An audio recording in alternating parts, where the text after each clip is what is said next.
Nithari Killings inspired. It all started with a missing child, a child who simply vanished without a trace. At first, people thought maybe he ran away, maybe someone kidnapped him, but no one, not a single person, could imagine that this was just the beginning of something far more disturbing. In a quiet area of Noida, Nithari, there stood a house number D5. From the outside, it looked completely normal, but inside, something unimaginable was happening. And when the truth came out, it shook everyone to the core. Back in 2005, something strange began to happen. Children started disappearing, one by one. Rajesh's son, Rohan, was playing outside just yesterday, and today he was gone. No noise, no struggle, no clue, just gone. Sunita cried the entire night. Rajesh searched every street, every corner, every face, but there was nothing. They went to the police,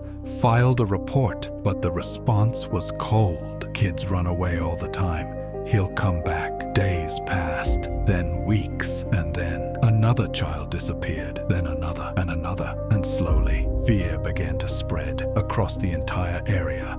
Parents stopped letting their children go outside. Doors were locked early. Streets went silent. But even then, no one realized what was really happening, because right there, in the same area, stood a house, D5, a normal-looking house. Nothing special, nothing suspicious, at least on the outside. Inside lived a man and his servant, Suresh. People had seen them. Nothing unusual, nothing alarming, but sometimes neighbors noticed something strange. A smell, a disturbing, unbearable smell coming from inside that house. But no one questioned it.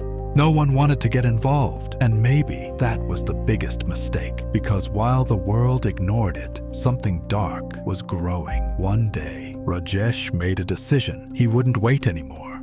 He started searching on his own, walking through empty streets, late into the night, calling his son's name again and again, until his voice started breaking. That's when he found something, a small piece of cloth. Dirty, torn, but familiar. Too familiar. It looked exactly like something Rohan used to wear. In that moment, his heart sank. His hands started shaking.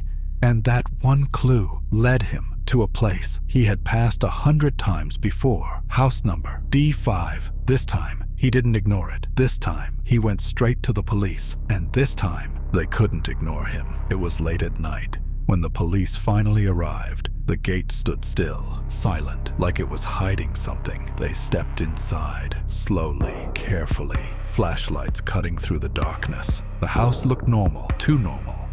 Rooms were quiet, furniture untouched, nothing out of place. But there was something in the air, something heavy, something wrong. Then a voice broke the silence. "Check the back." They moved toward the rear side, near the drain. And then everything changed. What they found there was beyond anything they had imagined. Human remains, hidden, scattered, like someone had tried to erase every trace. The ground itself felt like it was hiding secrets, secrets that should never have existed. The entire area fell silent as the truth slowly began to unfold. This wasn't just one incident. This wasn't just one mistake. This was a pattern. Children were being lured, taken inside that house, and never seen again. The house was no longer just a house. It had become something else, something dark, something terrifying. Soon, the suspicion fell on two men, Suresh, the servant, and the owner of the house. They were taken in, questioned, interrogated, hour after hour, day after day. But the answers never felt complete. Every statement raised more questions.